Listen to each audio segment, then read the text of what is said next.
नमस्कार दोस्तों, मैं हूं हरीश और आप देख रहे हैं मेरा नज़रिया।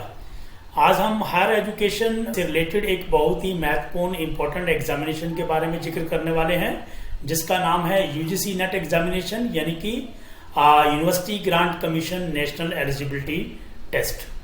यह एग्ज़ाम यूजीसी के द्वारा जो है करवाया जाता है और इस एग्ज़ाम को कंडक्ट करने की जो अथॉरिटी है वो यूजीसी ने नेशनल टेस्टिंग एजेंसी यानी कि एनटीए को दी हुई है।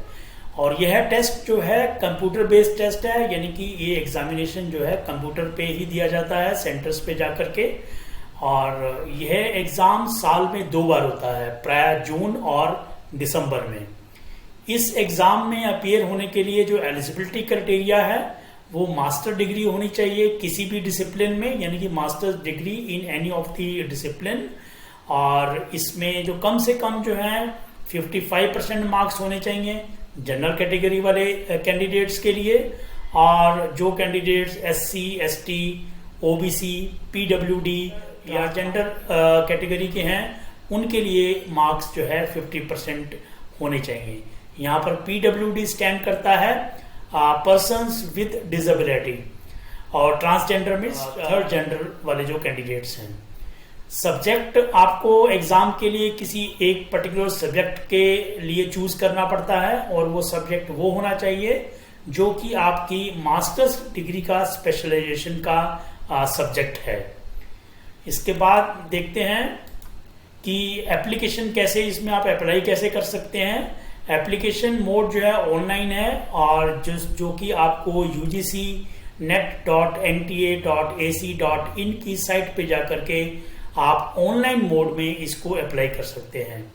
एप्लीकेशन फी जो है वो भी ऑनलाइन मोड में जमा होगी, जो कि 1150 रुपये है फॉर दी जनरल कैंडिडेट्स, और 600 रुपीज है यानी कि 600 रुपये है ईडब्ल्यूएस और ओबीसी कैटेगरी के कैंडिडेट्स के लिए। यहाँ ईडब्ल्यूएस का मतलब है इकोनॉमिकली वीकर सेक्शन, यानी कि जो गरीब तबके के लोग हैं, इकोनॉमिकली वीकर सेक्शन, उनके लिए 600 रुपये फीस है, और ओबीसी वालों के लिए भी 600 रुपये फीस है। और जो एससी, एसटी, पीडब्ल्यूडी और ट्रांसजेंडर के कैंडिडेट्स हैं उनके लिए फीस जो है 325 रुपये यानी कि 325 रुपीज है ओनली। अब इसमें देखते हैं कि इसमें एप्लीकेबिलिटी, यानी कि ये जो एग्जाम देने के बाद जो रिजल्ट आएगा वो उसको कहाँ पे ये एप्लीकेबल होगा। तो ये जो एग्जाम के रिजल्ट हैं वो 3 जगह एप्लीकेबल होते हैं। सबसे पहले तो यही है कि जूनियर रिसर्च फेलो, यानी कि आप जो है जेआरएफ कहीं अपॉइंटमेंट आप लेना चाहते हैं, जेआरएफ जनरली वो बनते हैं जो कि जो है रिसर्च करना चाहते हैं, जबकि यानी कि पीएचडी करना चाहते हैं, या फिर एज ए रिसर्च जो आपको हायर करते हैं किसी प्रोजेक्ट के लिए, तो उसके लिए भी यह जो है एग्जाम के ही अवार्ड्स जो हैं वो काउंट होते हैं। दूसरा है आपका अपॉइंटमेंट एज असिस्टेंट प्रोफेसर। किसी भी यूनिवर्सिटी, कॉलेज या इंस्टीट्यूशन में जो असिस्टेंट प्रोफेसर की अपॉइंटमेंट के लिए जो 2 तरह का क्राइटेरिया होता है, एक तो यूजीसी नेट का एग्जाम, और अगर या फिर पीएचडी। अगर आपने पीएचडी नहीं की हुई है तो UGC net examination with the minimum qualification वो एप्लीकेबल होता है।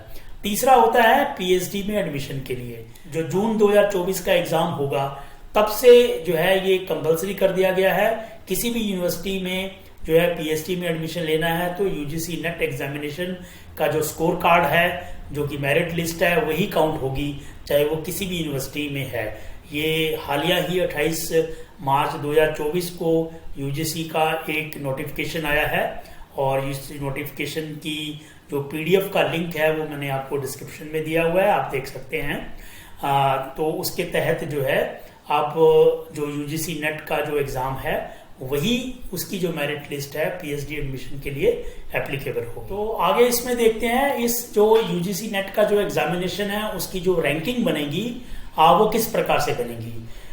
इस एग्जाम की रैंकिंग 3 कैटेगरी में बनेगी। कैटेगरी 1 जो है वो पीएचडी एडमिशन विद जेआरएफ, यानी कि अगर आप पीएचडी में एडमिशन लेना चाहते हैं और फेलोशिप भी लेना चाहते हैं तो आपको कैटेगरी 1 में आपकी मेरिट में नाम होना चाहिए, और उसी के आधार पर ही आपको एडमिशन होगा।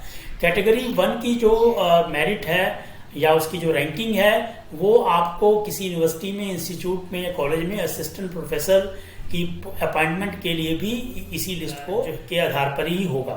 कैटेगरी 2 जो है वो उनके लिए होगी जो कि पीएचडी में एडमिशन लेना चाहते हैं लेकिन विदाउट जेआरएफ, यानी कि अगर आप कैटेगरी 2 में आपकी अवार्ड लिस्ट में नाम है तो आपको पीएचडी में एडमिशन विदाउट जेआरएफ के लिए आप एप्लीकेबल होंगे, एलिजिबल होंगे। और ये कैटेगरी 2 भी एलिजिबल होगी उन लोगों के लिए जो कि असिस्टेंट प्रोफेसर के लिए अपॉइंटमेंट चाहते हैं यूनिवर्सिटीज, कॉलेजेस में। कैटेगरी 3 जो है इस बार से बनेगी, और इस कैटेगरी 3 जो है केवल पीएचडी एडमिशन के लिए एप्लीकेबल होगी विदाउट जेआरएफ, और ये कैटेगरी 3 जो है वो असिस्टेंट प्रोफेसर की अपॉइंटमेंट के लिए एप्लीकेबल नहीं होगी।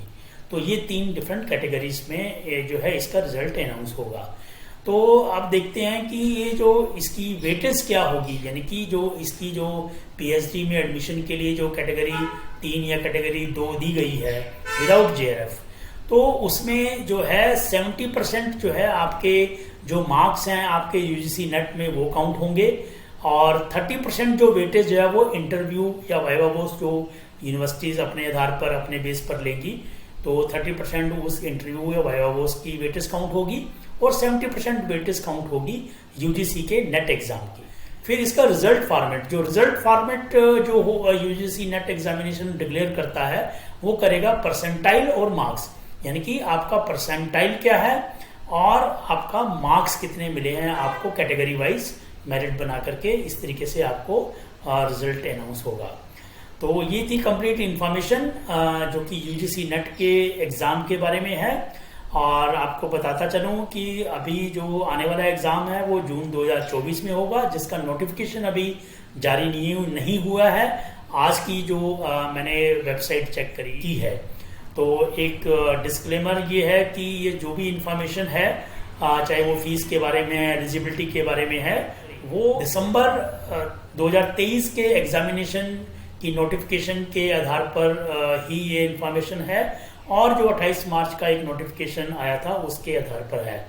तो आपको ये मेरी इंफॉर्मेशन कैसी लगी आप कमेंट बॉक्स में जरूर लिखें, और ऐसे ही कुछ और इंफॉर्मेशन जो है अलग अलग मुद्दों पर जानने के लिए, समझने के लिए आप मेरा चैनल सब्सक्राइब कर सकते हैं, मेरा नज़रिया। धन्यवाद, थैंक यू, जय हिंद।